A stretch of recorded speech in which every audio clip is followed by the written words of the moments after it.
Баршаңызға қайырлы күн достар, сіздермен Райхан. Бүгін сіздерге өте ерекше, дәмді, әрі тез жасалынатын баклажанды роллдың рецебімен бөлісемін. Ал бисмилля, бастайық.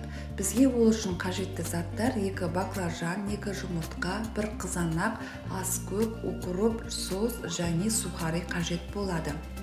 Алдымен баклажанды алып, 2 жақ шетін кесіп тастаймыз. Әрі қарай ұзынша жіп-жіңішке қылып турауымыз керек. Міне достар, көлемі осындай болды.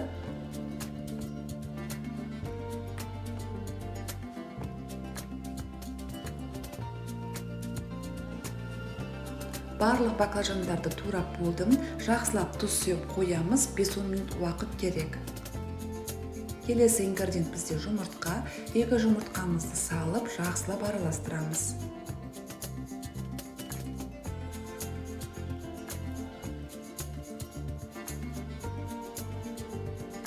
Дайын болған жұмыртқаға баклажанның бір жақ қана бетін малып, бетіне сухари себеміз.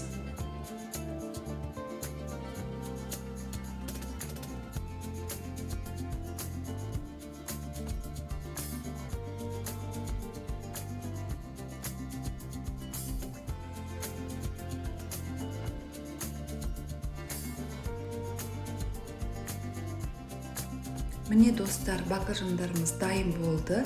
Қызып тұрған пешке 200 градусқа қойып, 15-20 минутта пісіріп аламыз.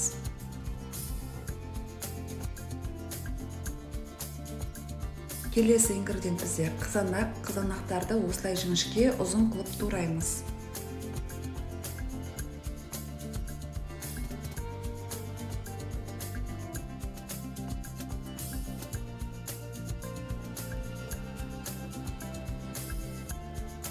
Дайын болды. Енді укропты алып, өте ұсақ қылып турап шығамыз. Укроппен мен майонезді қосып араластырдым. Ал сіздер майонездің орнына қаймақ қоссаңыздар болады.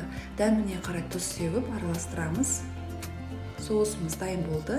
Енді піскен баклажанның келесі жақ бетіне майонез бен укропты жұп-жұқа қылып жағып шығамыз. Аскөктің кішкентай ғана бөлігін қойдым. Туралған қызанақты аламыз, баклажанды орап шығамыз.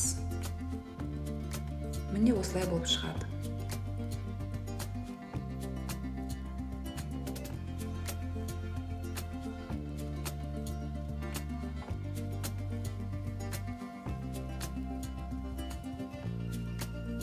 Баклажанды роллымыз дайын болды достар. Көрінісі өте керемет, әрі тез жасалынады. Дәмі де өте ерекше. Сәндік үшін соус қостым.